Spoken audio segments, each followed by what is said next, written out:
A list is made up of a set of things which belong to a specific category. And today we're going to be talking about HTML lists and how they work.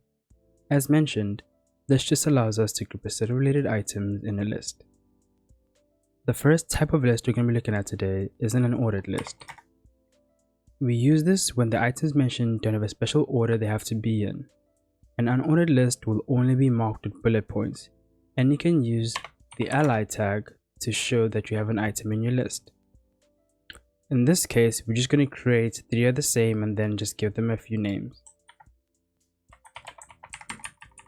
And give it item from first to third, and then the last one is third, and you should see them over here.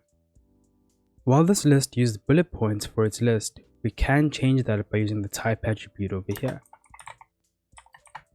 You can change the bullet points over here to something like a square or a circle, like so. In our case though, we're going to be using a square, and you should see a change right over here. The second type of list we're going to be looking at is known as the ordered list, and this time instead of using the UL tag, we're going to be using the OL tag. And in between these two tags, you'll notice that they use the same ally tag. The only thing that's going to be different between these two is that instead of the bullet points, we're going to be using numbers, as you can see over here. And similarly, we can change the numbers over here. We can use the type attribute over here, but it has a bit more things to it.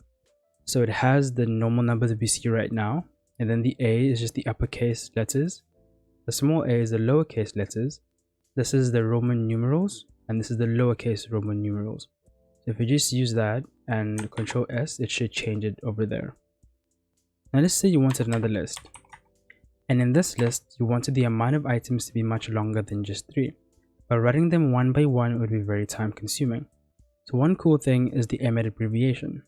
You just type li and you put the star, which just means multiply by a certain number. So let's say we wanted 4 items instead, and then you just hit tab and it should do everything else for you. And with that you can have much more items in a much shorter span of time. So I'm just going to take this away quickly and talk about the last list. So this last type is one that I haven't used all that much, but can be nice to know. It's known as a description list. The following tags are very different from the first two, so I will explain each one as I use them. The first thing we need to do is define what kind of list we are using, and this is shown by using the DL tag, so the description list. In between these two tags, we type another tag known as DT. This is the item or term we want in here. For example, we will use the word monitor. Now, the reason this is known as a description list is due to the following tag. We use the D tag to give the item we just mentioned some form of description. I will give it a description of it displays information visually.